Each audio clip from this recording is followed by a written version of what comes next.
الأنبياء والملائكة وبالأولياء لنا بالإجابات إلهي توسلنا بقرآنك الكريم تنوير بصيرتي وسمعي ومقلتي عليه من المولى صلاة وتسليم ونبوان نستجيب إلهي مناجاتي اللهم صل وسلم وبارك عليه وعلى آله.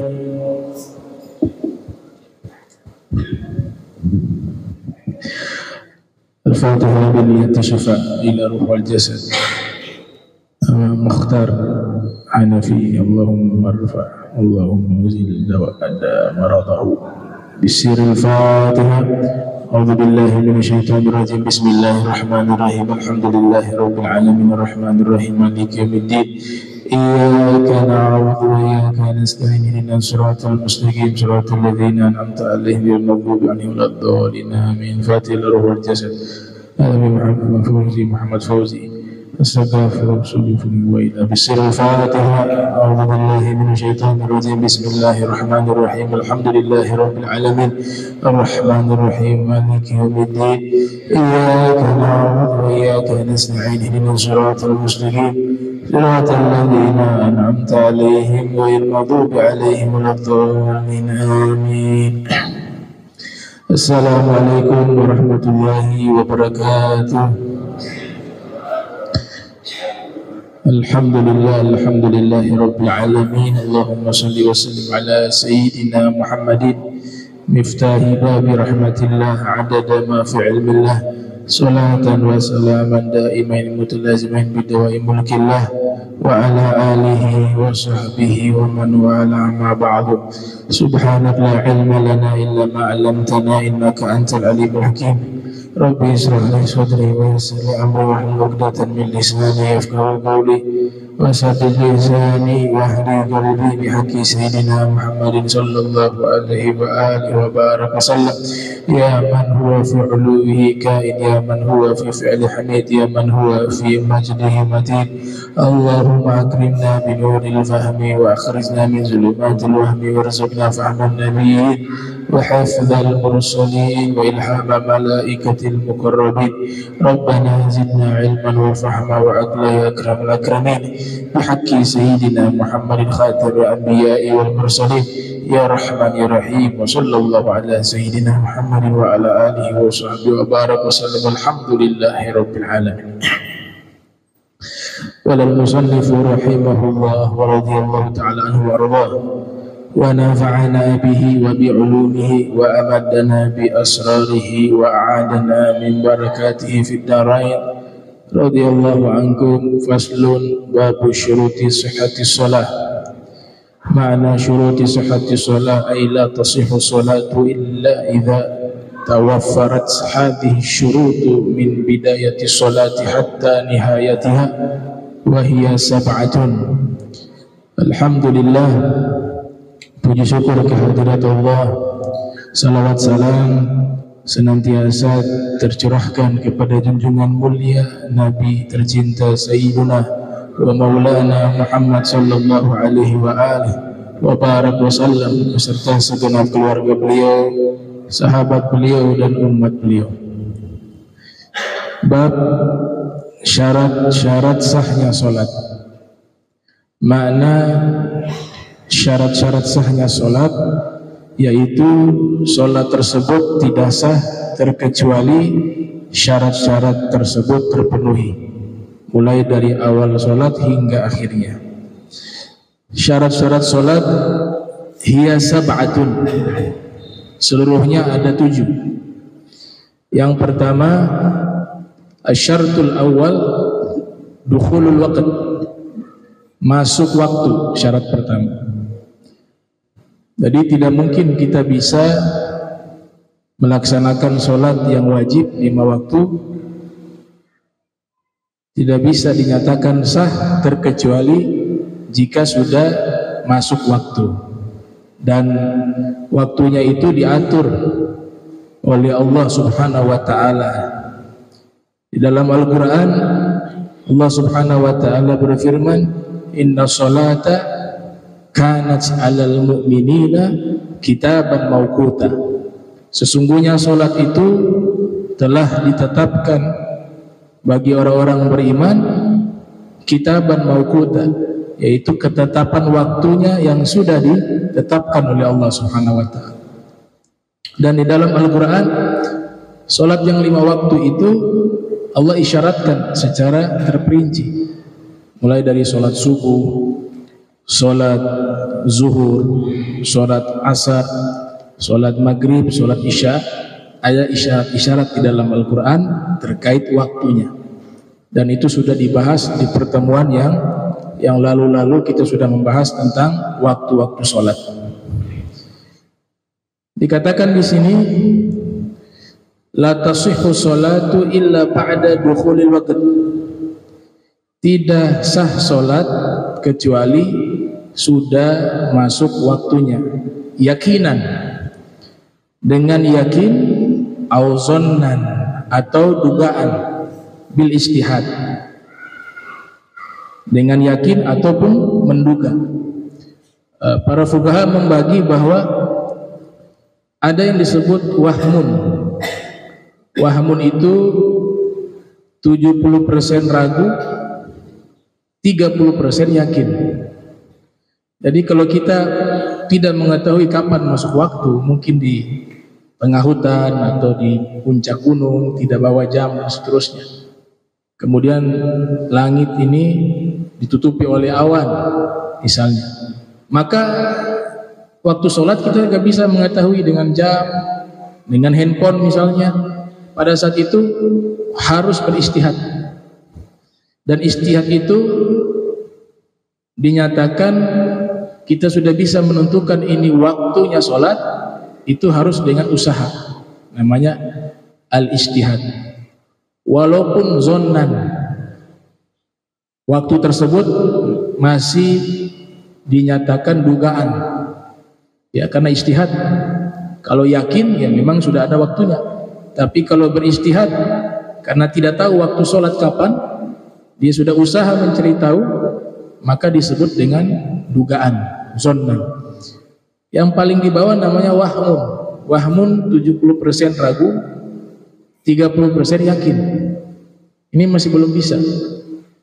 Belum bisa dijadikan istihad untuk menetapkan masuk waktu sholat. Naik yang kedua namanya syak. Syak juga masih belum bisa. 50-50. Yakin 50, ragu 50% juga. Sehingga kalau kita ini sudah masuk waktu atau belum ya, di dalam hati kita keraguan 50-50, maka belum bisa kita sholat.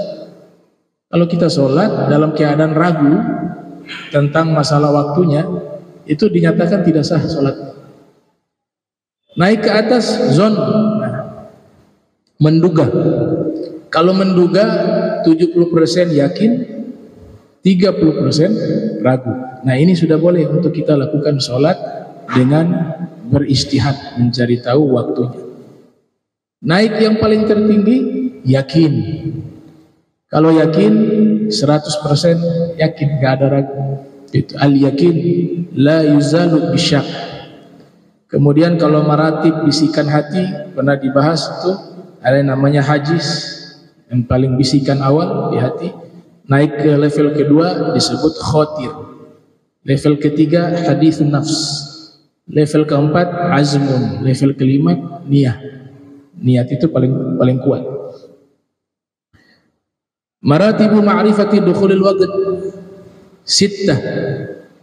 Tingkatan-tingkatan mengetahui masuknya waktu ada 6. Jadi kita gak bisa kalau belum tahu waktu sholat langsung sholat, gak bisa. Ini keadaannya, gambarannya, ilustrasinya, kita berada di tempat yang memang jam tidak ada. Handphone juga sekarang kan mudah tuh, di handphone juga ada waktu sholat, Itu bagian daripada hal yang meyakinkan. Tapi ini tidak ada semua. Alam juga gelap, berkabut, sehingga tidak tahu nih waktu sholat sudah masuk zuhur atau belum. Maka caranya apa? Beristihad dulu baru sholat. Beristihad itu artinya berusaha mencari tahu waktu. Itu tidak bisa langsung sholat. Dan dikatakan di sini caranya itu ada 6. Yang pertama, imkanu ma'rifati yakinil waqti ka ghurubi syams. Memungkinkan mengetahui dengan yakin masuk waktu sholat tersebut seperti tenggelamnya matahari. Nah, tenggelamnya matahari contohnya itu sholat maghrib. Sholat maghrib itu ketika matahari tenggelam. Mungkin kalau kita posisinya di sini sulit untuk melihat, tapi yang di pinggir pesisir pantai itu kelihatan matahari tenggelam. Itu istihad juga. Dan lingkaran mataharinya itu tenggelam secara keseluruhan, namanya qursu syams, bundarannya. Ya. Kalau bundarannya masih ada, belum masuk waktu maghrib. Bundarannya sudah tenggelam, baru tiba waktu maghrib. Nah itu kaghurubi syams. Dan waktu afdolnya sholat itu ya di awal waktu itu. Tiba awal waktu sholat itu disebut waktu fadilah atau waktu afdol. Ya, waktu afdol itu setiap waktu sholat yang berada di awal waktu itu disebut dengan waktu afdol, waktu terbaik untuk melaksanakan sholat. Wa fil hadis akhraja Imam Al-Bukhari yang lahir 194 wafat 256 Hijriah, di dalam sahihnya itu ja'a rajulun ila Rasulillah, ada seseorang datang menemui Rasul, kemudian dia bertanya, ya Rasulullah, ayyu amal ahab illallah, ya amalan apa yang paling Allah cinta, yang paling Allah suka, ya au kama qala sallallahu alaihi wasallam. Kemudian Nabi mengatakan as-sholatu li waqtiha, amalan yang paling Allah cinta itu sholat pada waktunya. Yang dimaksudkan sholat pada waktunya itu di awal waktu, ya, di awal waktu sholat. Tentu tidak langsung karena ada sunnah dulu. Maknanya di awal waktu bukan tiba masuk waktu kemudian langsung sholat, tidak.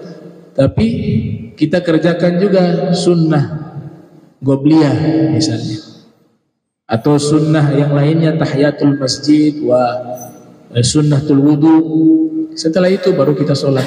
Nah, waktu sholat fardu itulah disebut waktu afdal. Kemudian ditanya lagi yang kedua apa? Ya Rasulullah. Kemudian Nabi mengatakan birrul walidain, berbakti kepada kedua orang tua. Tsumma ay, setelah itu apa wahai Rasul? Al jihadu fi sabilillah, ya, berjihad di jalan Allah Subhanahu wa taala. Jadi kita harus cari tahu berarti apa? Fenomena alamnya, tanda-tanda alam. Ya. Kita di tengah hutan, gak tahu nih, gak ada jam, tidak ada handphone misalnya. Maka kita ingin sholat, misalnya sholat zuhur. Pada waktu itu sholat zuhur, wajib cari tahu dulu matahari. Kalau sholat zuhur matahari persis di tengah, condong sedikit ke barat. Kita lihat matahari, oh ini di tengah, dia condong sedikit ke barat. Zawal, sudah saatnya saya sholat zuhur. Itu namanya istihad. Cuma masalahnya, problemnya pada waktu tersebut ditutup oleh awan. Kita mau sholat zuhur. Nah di situ istihad yang kedua, kalau memang alam tidak memungkinkan untuk kita mencari tahu waktu sholat, ada cara kedua, wujud mukhbirin an ilmin. Ada kawan kita ikut. Kawan kita ini sudah punya pengalaman dan terpercaya mengetahui waktu sholat. Ya. Kita lihat matahari sudah tertutup dengan awan. Ternyata kawan ini yang memang dengan dasar ilmu, dia mengetahui bahwa ini sekarang sudah waktu zuhur. Tahu dari mana? Saya ada belajar misalnya ilmu falak. Saya punya pengalaman, biasa camping, pergi ke hutan, naik gunung. Ya waktu-waktu beginilah waktu zuhur. maka kabarnya dia bisa dijadikan untuk penetapan waktu sholat. Ya. Kalau memang alam sudah tidak bisa memberikan petunjuk waktu sholat. Atau yang ketiga, nah, yang ketiga ini as-sa'atu al-mujarrabatu au al-mu'adzinu as-siqatu fil ghaib. Ada waktu-waktu yang memang sudah biasa dialami, sudah pengalaman tadi. Dia sudah punya kebiasaan ya, bahwa dengan feeling dia yang kuat, ini sekarang waktu zuhur. Namanya as-sa'atul mujarrabah. Waktu-waktunya itu sudah biasa dia alami, sudah sering terjadi. Atau di satu perkampungan al-mu'adzinu as-siqa fil ghaib. Ada muadzin yang memang sudah peka dengan waktu sholat karena dia bertahun-tahun jadi muadzin. Dia sudah tahu ini sekarang zuhur nih, ini sekarang asar nih. Tuh, misalnya kalau tidak ada jam dan lain sebagainya yang membantu menentukan waktu.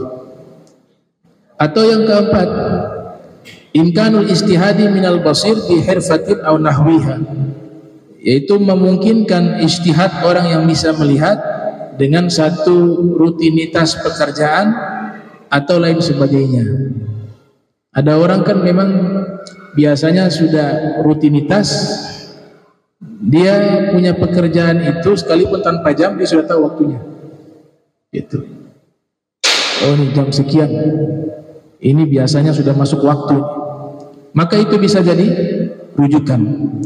Atau yang kelima, imkanul istihad minal a'ma bihilfatin aw nahwiha, yaitu memungkinkan berijtihad dari orang yang buta bihirfah, dengan satu pekerjaan yang biasa dia lakukan, atau yang semisalnya an-nahwiyah. Dan yang keenam at-tadlid. Nah, yang keenam ini mengikuti orang setempat. Dia datang di satu daerah di perkampungan. Nih orang-orang ini sudah punya kebiasaan jam sekian, ya, waktu sekian mereka sholat zuhur, sholat asar. Di tempat tersebut tidak ada tuh jam, tidak ada handphone, tapi mereka sudah biasa sholat waktu seperti itu. Kita pendatang bisa taklid, mengikuti gitu. Nah, yang penting jangan langsung sholat kalau tidak tahu waktu, harus ada istihad dulu. Cuma zaman sekarang alhamdulillah semua bisa tahu waktu sholat ya, dengan handphone juga sudah membantu ya. Ada aplikasi-aplikasi yang memang terpercaya, itu bisa digunakan itu. Kemudian juga masjid di mana-mana ya, jadwal juga sudah diatur ya, namanya pakai menggunakan ilmu hisab yang dimana 1 bulan penuh sudah ditentukan waktunya, waktu sholat jam sekian, jam sekian. Cuma ini konteksnya orang yang tidak mendapati itu, nah, mereka harus beristihad. Masail fi dukhulil waqt. Nah, sekarang masalah-masalah tentang masuknya waktu sholat. Lau hajama ala sholati bidun ijtihad fi dukhulil waqti fama hukmu sholatihi. Seandainya ada orang tidak tahu waktu sholat, tiba-tiba dia langsung sholat tanpa beristihad terlebih dahulu tentang masuknya waktu sholat, maka hukum sholatnya dirinci. Di sini dikatakan kalau itu dilakukan, la tasihhu sholatuhu, sholatnya itu tidak sah. Wa in waqa'at fil waqt, sekalipun kebetulan waktunya pas. Ya, ini di garis bawahi. Artinya dia tidak tahu waktu sholat itu kapan, langsung dia sholat tanpa beristihad, sekalipun waktu itu benar. Maka para fuqaha mengatakan sholatnya tidak sah. Kenapa? Karena pasti dia sholat dalam keadaan ragu, tidak yakin.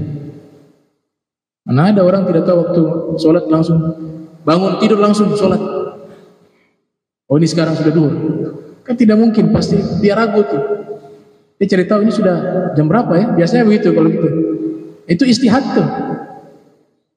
Sudah jam berapa sekarang? Baru dia sholat. Li'adami jazmi bin niat, karena tidak ada keyakinan ketika dia sholat, tidak adanya keteguhan di dalam niat tersebut. Lau sholla ba'dal istihad thumma tabayyana annaha kharijul waqt Fama hukmu sholatihi. Kemudian kasus yang kedua, seandainya ada seseorang sholat setelah beristihad, kemudian jelas bahwa sesungguhnya itu di luar waktu sholat. Nah, jadi dia tidak tahu nih waktu sholat ini kapan. Tahu-tahu dia berusaha mencerita waktu sholat. Selesai dia sholat, ya ternyata sholatnya itu belum masuk waktu. Belum masuk waktu.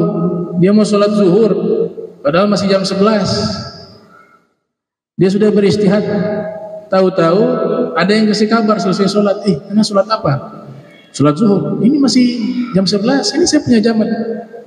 Nah, bagaimana sikapnya dia? Maka dirinci di sini. Idza waqa'at qabla dukhul waqt fatakunu qada'an in kanat alaihi faitah, ya. Wa illa waqa'at nafilah mudlaghah. Nah, jadi kalau dia melakukan sholat tersebut setelah dia beristihad, ya. Setelah dia beristihad ternyata istihadnya keliru.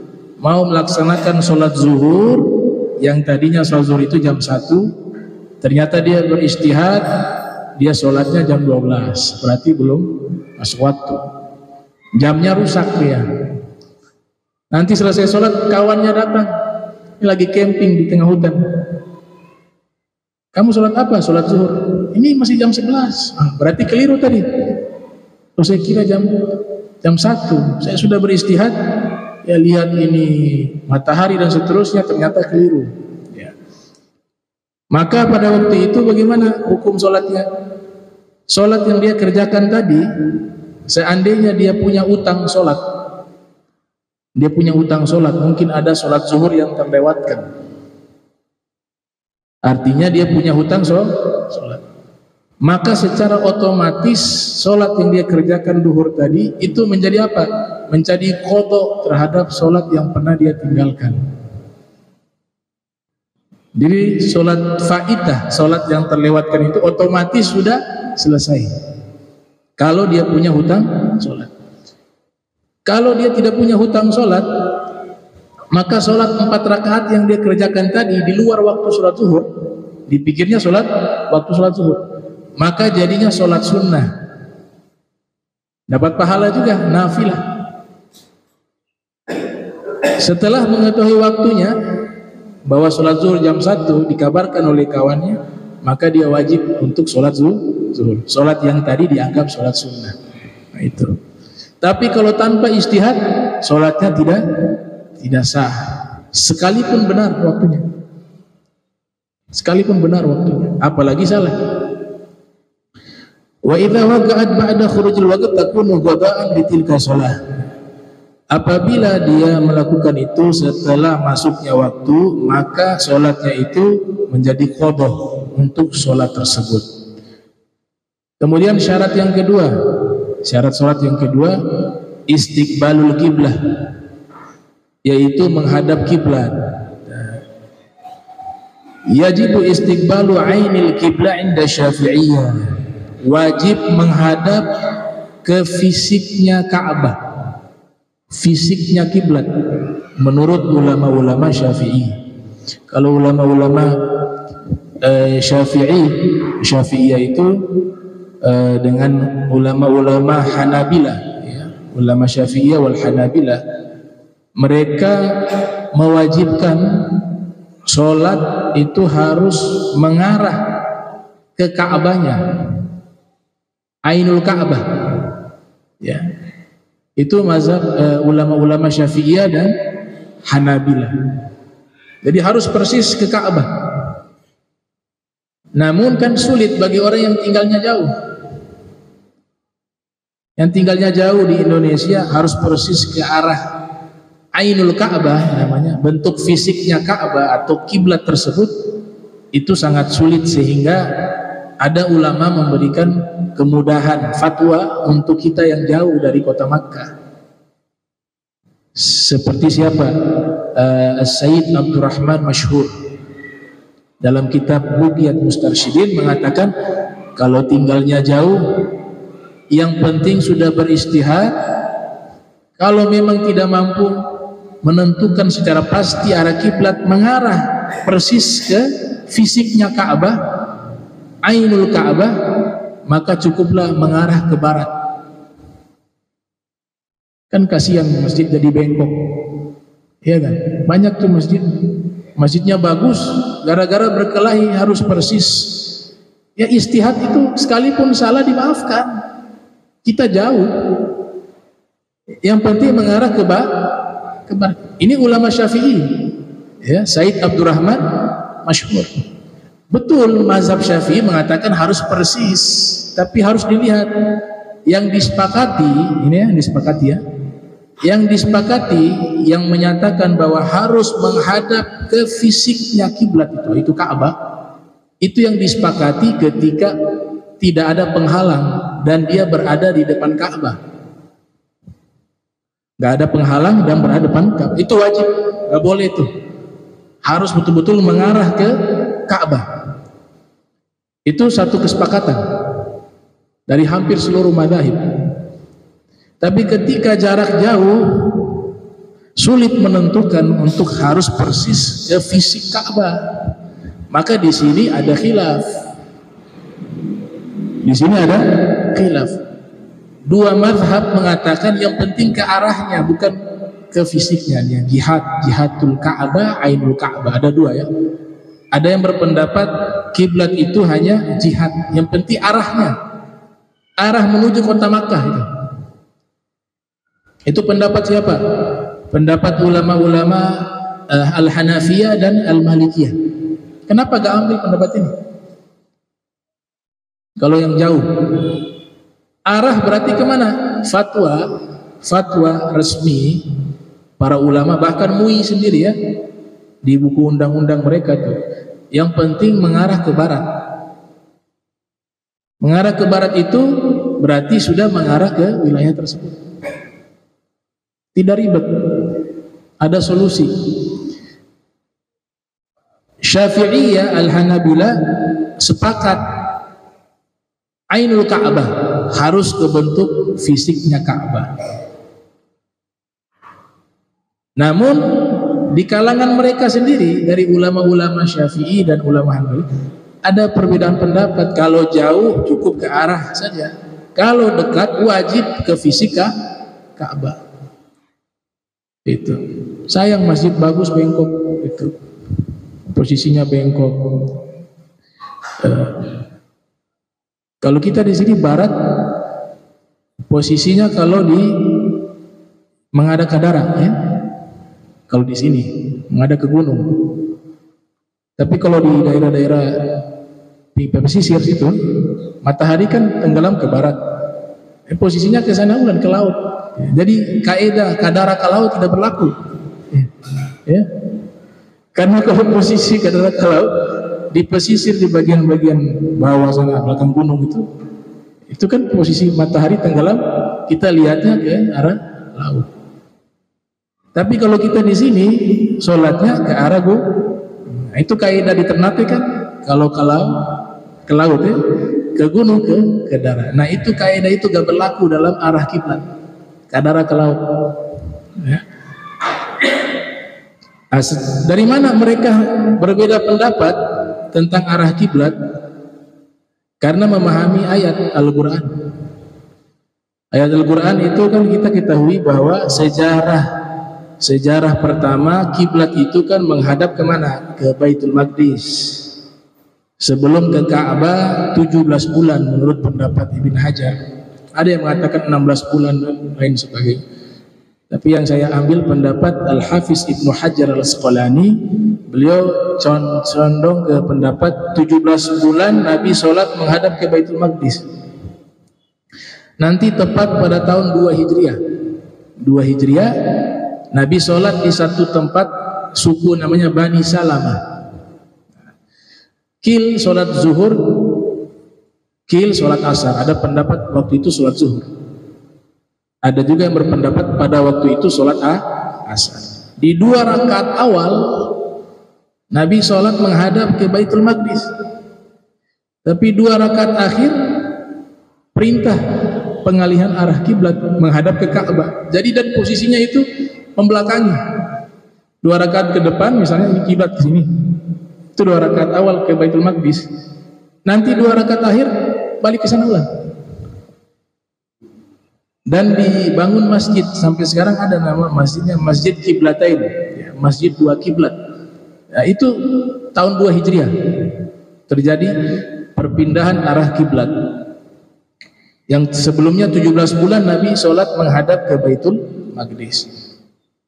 Karena orang-orang Yahudi yang ada di Madinah selalu mencela itu kalau sholat ke Baitul Maqdis, katanya bahwa agama Islam, agama baru, tapi masih kiblat ke tempat kita. Itu orang Yahudi begitu. Ya, masih ngikut kiblatnya ke Baitul Maqdis. Tempatnya kami itu, Baitul Maqdis. Rasulullah SAW dalam hatinya ingin apa? Ya Allah, ini kalau kiblat saya lebih senang ini kalau ke arah Ka'bah. Karena kakek buyut saya yang bangun, Nabi Allah Ibrahim gitu.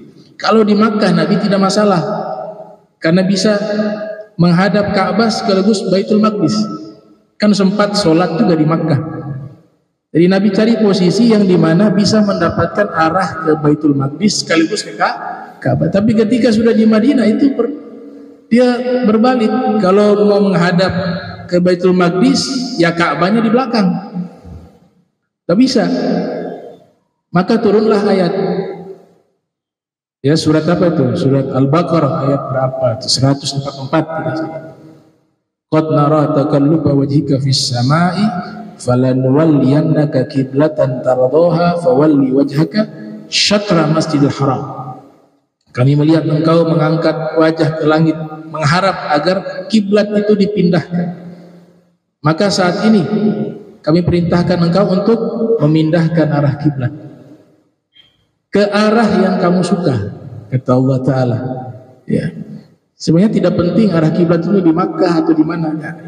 Yang menjadi penting di sini ayat ini yang menerangkan apa? Nabi sukanya kiblatnya ke situ. Kalau Nabi misalnya mau kiblatnya ke Masjid Al-Amin bisa jadi. Iya, karena di dalam ayat itu bukan masalah kiblat itu sudah diatur. Tapi ayat itu menerangkan apa? Tardoha, yang kamu suka, kata Allah. Yang mana? Kiblat mana yang kamu suka? Ternyata Nabi memang suka kiblatnya ke Ka'bah. Karena keinginan Nabi SAW itulah Allah kabulkan. Makanya Sayyidah Aisyah mengatakan, wahai suamiku, wahai Rasulullah, sungguh luar biasa. Tuhanmu Allah mengabulkan keinginanmu yang masih tersembunyi dalam hati. Yaitu apa? Arah kiblat. Itu belum Nabi utarakan lewat doa, masih Nabi simpan dalam hati. Itu Allah sudah kabul. Bagaimana kalau Nabi minta? Ya, tardoha fawalli wajhaka, maka arahkanlah wajahmu syatra. Nah, kata syatra inilah yang menjadi perbedaan pendapat fuqaha, karena dia multi tafsir. Syatra ada yang artikan arah, ada artikan separuh. Makanya dalam hadis at-taharatu syatrul iman, kesucian itu sebagian daripada iman. Dan ada yang menafsirkan syatra di situ adalah ain, bentuk fisik. Al-Masjidil Haram itu artinya Ka'bah. Dalam tafsiran artinya Ka'bah. Palingkan wajahmu ke arah fisik Ka'bah. Ada yang mentafsirkan begitu. Inilah tafsiran mazhab Syafi'i, mazhab Hambali. Ada yang menafsirkan palingkan wajahmu ke arahnya saja, ke arah menuju ke Ka'bah. Arah menuju ke Ka'bah. Yang satunya arah ke fisiknya Ka'bah.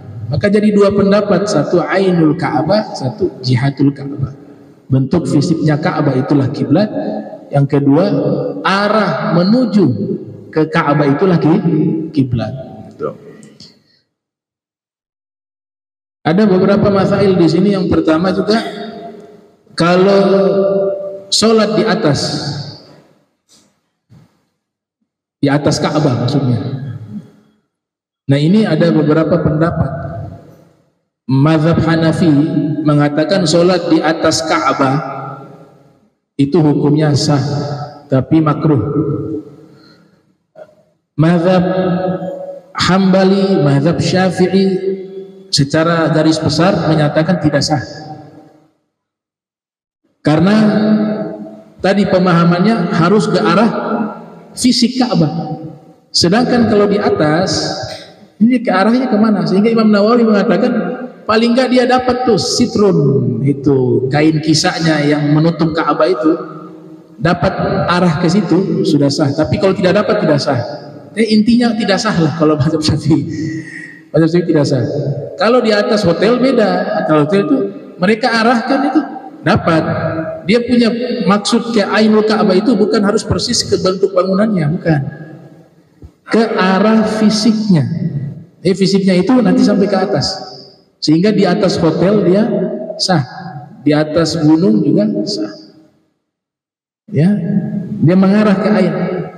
Kalau yang mazhab Hanafi, mazhab Maliki itu bukan ke yang kiblat, bukan Ka'bahnya tapi arahnya. Sehingga sekalipun tidak persis ke Ka'bah, kalau yang jarak jauh yang penting mengarah ke situ sah. Itu bedanya. Mazhab Maliki juga mengatakan sah, ya, sah solat di atas Ka'bah, tapi hukumnya tidak dianjurkan, tidak dianjurkan. Kemudian masalah kedua, solat di dalam Ka'bah. Mayoritas ulama mazhab Syafi'i mengatakan sah. Mazhab Syafi'i mengatakan sah, asalkan pintu Ka'bah tidak terbuka. Jadi kalau solatnya persis menghadap ke pintu Ka'bah di bagian dalamnya, kemudian pintu Ka'bah itu terbuka, mazhab Syafi'i tidak sah. Kenapa tidak sah? Karena tadi Ainul Ka'bah itu tetap berlaku. Dia harus sholat menghadap ke fisik Ka'bah. Sekalipun bagian dalam. Di dalam ada tiang, ya, sholatnya harus menghadap tiang. Di dalamnya ada dinding, sholatnya harus menghadap ke dinding. Tapi kalau ke pintu yang terbuka, dia sholat tidak menghadap ke fisiknya Ka'bah. Pintu terbuka dari dalam. Ini sholat di dalam, pintunya terbuka. Maka yang dia hadap kemana? Gak ada fisik Ka'bah yang dia hadapkan, maka tidak sah. Itu mazhab Syafi'i.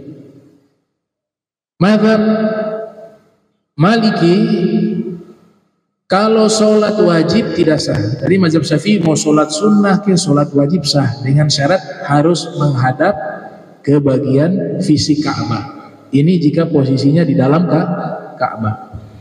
Masing-masing punya dalil hadis yang sangat banyak. Mazhab Maliki, kalau sholat wajib tidak sah sholat di dalam Ka'bah. Kalau sholat sunnah sah. Sholat sunnah sah, sholat di dalam Ka'bah. Itu mazhab Maliki. Mazhab Hanafi secara mutlak sah. Mazhab Hanafi. Mazhab Hambali kurang lebih sama seperti mazhab Syafi'i. Dalam perkara tersebut sama persis, hanya sedikit perbedaan, tapi sama seperti mazhab Syafi'i. Itu kalau sholat di dalam Ka'bah. Kemudian ada juga masalah yang sangat penting, yaitu kalau di depan Ka'bah sholatnya, afdolnya sholat sambil memandang Ka'bah atau melihat tempat sujud. Kita kalau di luar, bukan sholat di Masjidil Haram, di depan Ka'bah, ya sunnahnya lihat tempat sujud, ya kan? Hadis basarak maudhi'a sujudi, fokuskan pandangan matamu ketika sholat di tempat sujudmu, itu riwayat. Tapi kasusnya berbeda jika di depan Ka'bah. Kenapa? Karena an-nazru ilal Ka'bah ibadah, memandang ke Ka'bah itu ibadah. Sekarang posisi sholat. Nah, di sini dalam mazhab Syafi'i sendiri terjadi khilaf. Ada yang mengatakan paling afdolnya menghadap, melihat Ka'bah. Pendapat kedua tetap melihat ke tempat sujud. Ada itu qil dari Ibn Hajar Al-Haytami wa Imam Romli, Imam Isnawi wa Al-Qaffal Al-Kabir wa As-Saghir kadzalika. Mereka menyatakan demikian. Kemudian ada satu ilmu yang diajarkan oleh Al-Ghadi Asy-Syuraih di luar Ka'bah ini, di luar menghadap sholat persis depan Ka'bah. beliau mengatakan ini berlaku di dua tempat, ya. Yang pertama sholatnya menghadap Ka'bah atau di luar menghadap Ka'bah, artinya di masjid-masjid yang lain. Di situ beliau katakan al-qiyam fil qiyam an-nazar ila mawdi'is sujud. Kalau posisi berdiri, ini menurut Al-Ghadi Syuraih, ya, melihat ke tempat sujud. Lagi sholat posisi berdiri, melihat ke tempat sujud. Kemudian fir ruku' an-nazar fi mawdi'i qadamai. Kalau posisi ruku' yang mengata ini melihat di bagian telapak kaki, tempat pijakan telapak kaki. Wa fi sujud an-nazar fi mawdi'i anfi. An-nazar fi mawdi'i anfi. Ketika posisi sujud, pandangan mata itu melihat ke tempat hidung. Kemudian ketika al-qu'ud, duduk, itu lihat fi hijrihi, di bagian pahanya. Ya, ini rumusan dari Al-Ghadi Syuraih, ya. Imam Ghazali punya beda. Kalau Imam Ghazali dalam kitab Ihya Ulumuddin itu pandangan sama, lihat ke bawah, ke kanan, ke kiri di mata. Ini kata Imam Ghazali tidak penting di situ. Yang penting di situ adalah menghadirkan khusyuk.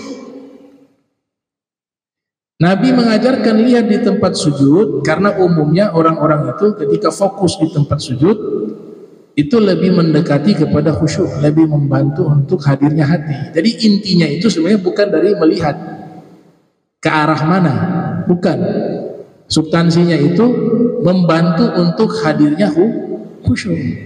Sehingga sejadah itu yang dia ada bergambar-gambar dengan orang yang sholat menggunakan pakaian yang ada gambar, ada warna-warna yang mencolok, sehingga nanti orang yang sholat melihat itu terganggu konsentrasinya dalam sholat, dihukumi makruh.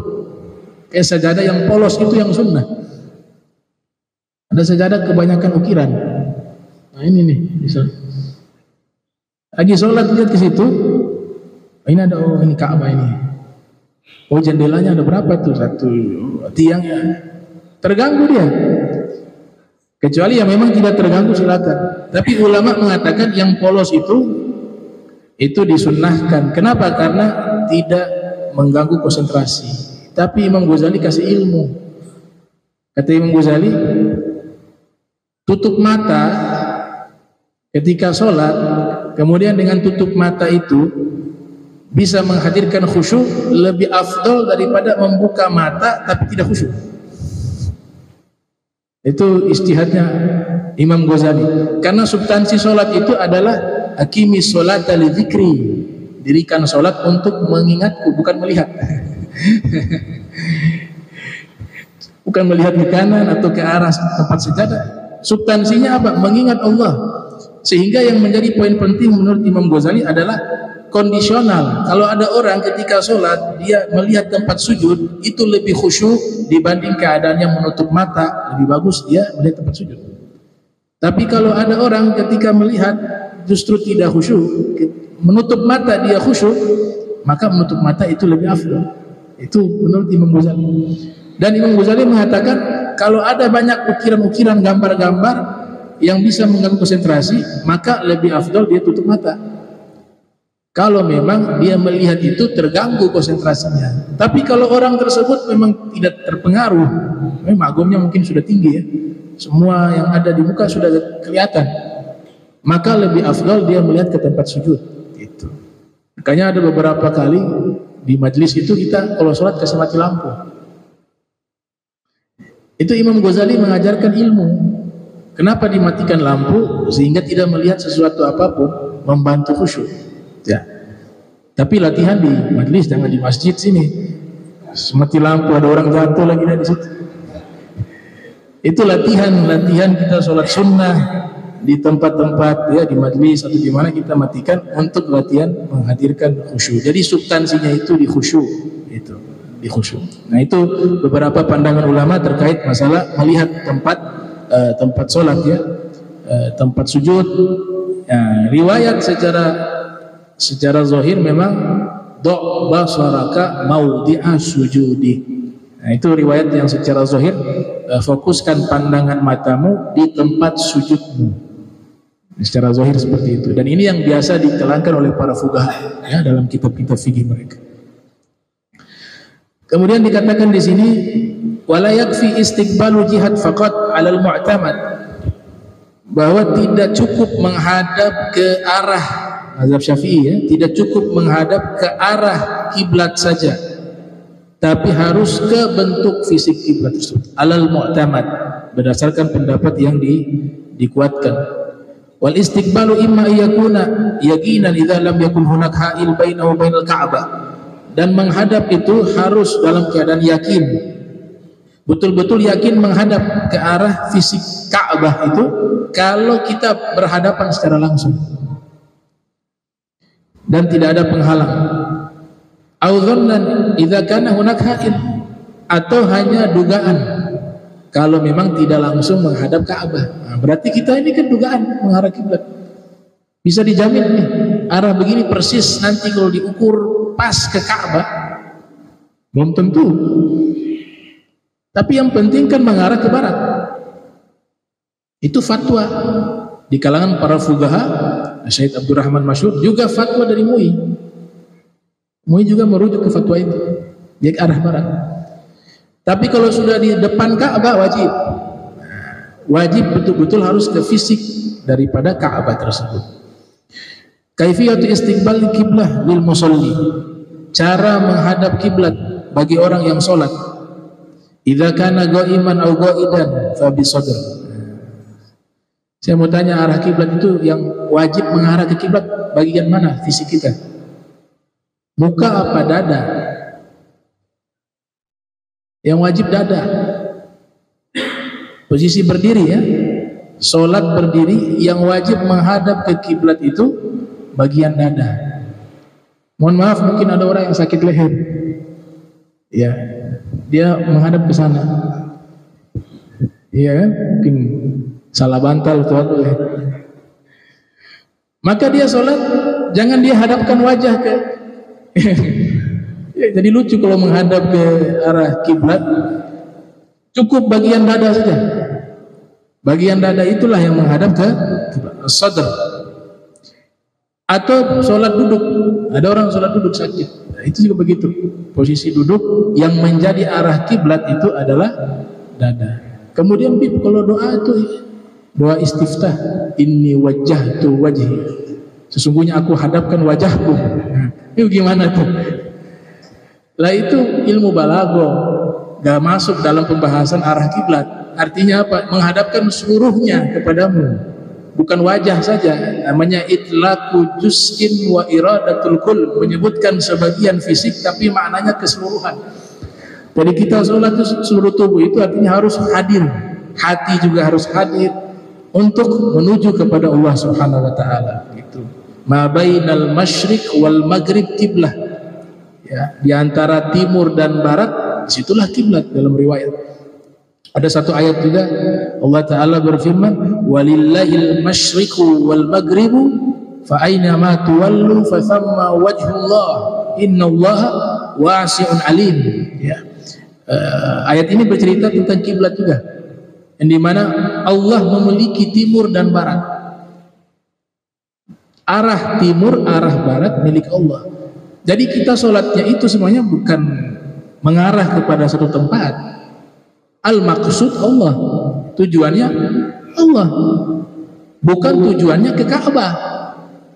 Ka'bah itu hanya arah.